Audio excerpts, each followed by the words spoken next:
کہ تاریخ میں ملتا ہے کہ کبھی بھی جناب عباس نے امام حسین کو بھائی کہہ کر نہیں پکارا۔ پوری ہسٹری اور پوری تاریخ آپ دیکھ لیجئے، جناب عباس نے کبھی بھی اپنے بھائی امام حسین کو بھائی کہہ کر نہیں پکارا۔ جب آپ پکارتے تھے تو کہتے تھے سیدی، میرے سید و سردار، میرے مولا، میرے آقا۔ یہ خطابات ہوتے تھے، یہ الفاظ ہوتے تھے جس کے ذریعے سے آپ امام حسین علیہ السلام کو پکارتے تھے۔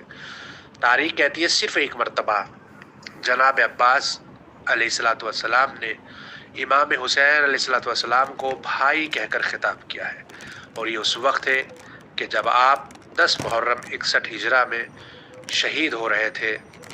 اس وقت آپ نے جناب امام حسین علیہ السلام کو بھائی کہہ کر خطاب کیا ہے، بھائی کہہ کر پکارا ہے، ورنہ اپنی پوری 34 سالہ زندگی میں کبھی آپ نے امام حسین کو بھائی کہہ کر نہیں پکارا۔ دیکھیے جناب عباس علیہ السلام جس مقام پر آپ کو نظر آتے ہیں کہ آپ کو باب الحوائج کہا جاتا ہے، آپ کے ذریعے سے دعائیں قبول ہوتی ہیں۔ آپ کا ایک لقب باب الحوائج ہے، یعنی حاجتوں کا دروازہ۔ یعنی اگر کسی کوئی منت ہو، کوئی دعا ہو، تو وہ اپنی دعاؤں میں جناب عباس علیہ السلام کو وسیلہ بنائے، پروردگار جناب عباس کے صدقے میں اس کی دعاؤں کو قبول فرمائے گا۔ آج آپ دیکھیے جناب عباس کو باب الحوائج کہا گیا۔ جناب عباس کا اتنا بڑا مقام ہے آج کہ آپ کو آج عباس نہیں بلکہ آپ کو با وفا کہہ کر کے پکارا جاتا ہے۔ جب جناب عباس کا نام ذہن میں آتا ہے تو فوراً وفا ہمارے سامنے آ جاتی ہے۔ عباس یعنی وفا، یعنی وفا کا تصور آپ کے یہاں پر سے آتا ہے۔ اتنی زیادہ وفا جناب عباس علیہ السلام کے یہاں پائی جاتی تھی۔ آپ جس مقام پر پہنچے، دیکھیے آپ نے کئی اماموں کا دور دیکھا، مولا علی علیہ السلام کا زمانہ دیکھا، مولا حسن کا زمانہ دیکھا، امام حسین کا زمانہ دیکھا، اور کربلا میں بھی امام زین العابدین علیہ السلام تھے، امام محمد باقر علیہ السلام تھے۔ لیکن جن کی امامت کو آپ نے دیکھا وہ 3 امام تھے، امام علی، امام حسن اور امام حسین، اور آپ نے ان کے ہاتھوں کو چوما ہے، اور ان اماموں نے بھی جناب عباس علیہ السلام سے محبت کی ہے، اور جناب عباس علیہ السلام کے ہاتھوں کو چوما ہے ان اماموں نے۔ اماموں کے ہاتھوں کو چومنا الگ ہے، لیکن امام اگر کسی کے ہاتھ کو چومے تو اس کا مطلب یہ ہے کہ اس انسان میں بہت بڑا کمال پایا جاتا ہے، اس کی آنکھ کے اوپر اس کا کردار بہت بلند ہے۔ جناب عباس کیسے اس مقام تک پہنچے، کیسے اس بلندی تک پہنچے؟ حضرت امام جعفر صادق علیہ السلام کی ایک زیارت ہے جس میں آپ کو سلام کیا گیا ہے، تو کس طرح سے آپ کو سلام کیا گیا ہے ملاحظہ کیجئے اور دیکھیے۔ آپ کے لیے چھٹے امام فرماتے ہیں السلام علیکہ ایھا العبد الصالح، سلام ہو تجھ پر اے نیک بندے۔ یعنی جناب عباس علیہ السلام کو عبد صالح کہا گیا، یعنی نیک بندہ کہہ کر کے خطاب کر رہے چھٹے امام آپ کو، عبد صالح۔ دیکھیے عبادت کرنا الگ ہے، عابد بننا الگ ہے، لیکن عبد بننا الگ ہے۔ انسان عبادت کر کے عابد تو بن سکتا ہے، مگر عبد بہت کم لوگ ہوتے ہیں۔ شیطان نے 6000 سال عبادت کی پروردگار عالم کی، عابد تو بنا لیکن عبد نہیں بن پایا۔ عابد میں اور عبد میں فرق کیا ہے؟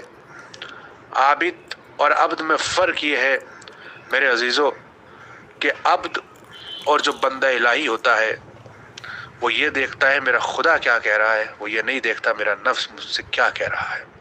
بس جو اپنے خدا کی سنے کسی اور کی نہ سنے وہی عبد الہی ہوتا ہے۔ تو چھٹے امام نے کیا فرمایا؟ السلام علیکم ایھا العبد الصالح، آپ کو عبد صالح کہا گیا، اور آپ کے اوپر چھٹے امام سلام بھیج رہے ہیں۔ دنیا امام اور رسول کو سلام بھیجتی ہے، مگر امام جناب عباس کو سلام دے رہے ہیں۔ آخر کیا فلسفہ ہے، کیا وجہ ہے کہ وقت کے امام یعنی امام جعفر صادق علیہ السلام جناب عباس کو سلام دے رہے ہیں؟ اس کی وجہ بالکل واضح ہے کہ آپ نے جس طرح سے اپنے وقت کے امام کی نصرت کی ہے، جس طرح سے اپنے وقت کے امام کی اطاعت کی ہے، جس طرح سے ان کی فرما برداری کی ہے، میرے عزیز دوستو، میرے جوانوں، میرے بزرگوں، تاریخ میں ایسی اطاعت بہت کم دیکھنے کو نظر آتی ہے، اور اسی اطاعت کی وجہ سے وقت کا امام آپ کو سلام کہہ رہا ہے، امام آپ کے ہاتھوں کو چوم رہے ہیں، آپ کو اتنا بڑا مقام ملا۔ تو کیا فرمایا؟ السلام علیکم ایھا العبد الصالح المطیع للہ، چھٹے امام فرما رہے ہیں آپ نے اللہ کی اطاعت کی، المطیع للہ والرسول ولامر المومنین، آپ نے اللہ کی اطاعت کی، رسول کی اطاعت کی، مولا علی کی اطاعت کی، والحسن والحسین، مولا حسن اور مولا حسین کی اطاعت کی۔ جو ان لوگوں نے کہا وہ آپ نے سنا۔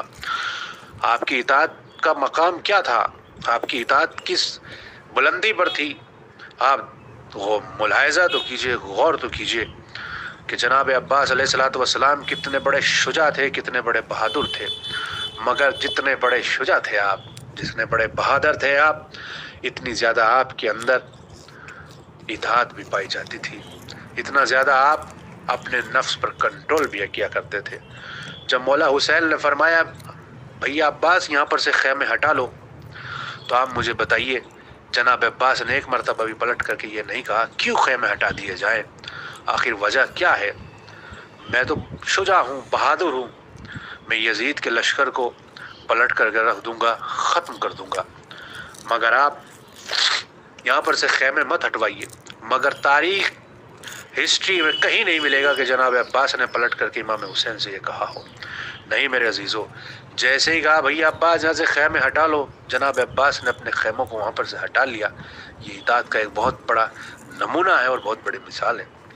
اس کے بعد جب آپ پانی لینے کے لیے جا رہے تھے سکہ سکینہ بن کر کے، تو ہاتھ میں آپ کو نیزہ تو دیا گیا، تلوار نہیں دی گئی، اور جب کہا کہ جنگ نہیں لڑنا ہے، پانی لانا ہے سکینہ کے لیے، تو آپ سوچے اور غور کرے، اتنا بڑا شجاع، اتنا بڑا بہادر انسان اطاعت حسین کو کس طریقے سے، اطاعت حسین کے اوپر عمل، کس طرح سے امام حسین علیہ السلام کی اطاعت کر رہا ہے، کس طرح سے فرما برداری کر رہا ہے اپنے وقت کے امام کی، کہ پانی لینے کے لیے تو گئے، مگر میرے عزیز دوستو جناب عباس علیہ السلام نے جنگ نہیں کی، تلوار نہیں اٹھائی، کیونکہ بھیا نے منع کیا تھا۔ مسئلہ بھائی کا نہیں تھا، مسئلہ وقت کے امام کا تھا کہ میرا وقت کا امام مجھ سے کیا کہہ رہا ہے۔ میرے عزیز دوستو، میرے جوانوں، نیزہ لے کر کے گئے اور اپنے دفاع کرتے کرتے اپنی جان کو قربان تو کر دیا، مگر کبھی بھی مولا حسین علیہ السلام کی اطاعت سے اور فرما برداری سے ایک لمحہ بھی آپ نے گریز نہیں کیا۔ ہمیشہ جو وقت کے امام نے کہا وہ آپ نے سنا۔ لہذا اگر ہم چاہتے ہیں اپنے وقت کے امام کی ہم بلندی حاصل کریں، ہم لشکر امام کے قابل بنیں، تو یاد رکھیے گا جس طرح جناب عباس علیہ السلام نے اپنے وقت کے امام کی اطاعت کی ہے، جس طرح سے انہوں نے اپنے کو بندے الہی ثابت کیا ہے، اگر ہم اپنے وقت کے امام کی باتوں کو سنیں، اس پہ عمل کریں، بندگی خدا کریں، اپنے نفس کی بندگی نہ کریں، تو یقین جانیے ہم بھی وقت کے امام کے لشکر میں شامل ہوں گے اور ہمیں ایک مقام حاصل ہوگا، ہم دین کے کام آئیں گے، امام کی نصرت کر سکیں گے۔ لہذا جوان دوستوں سے میں یہی کہنا چاہوں گا کہ جناب عباس علیہ السلام کی سیرت پر عمل کرتے ہوئے ہم آگے بڑھیں، دین کی عظمت اور دین کی عزت کا سبب بنے، ذلت اور رسوائی کا سبب نہ بنے۔ وآخر دعوانا الحمدللہ رب العالمین۔ مولانا سید اکبر مہدی۔ باللہ من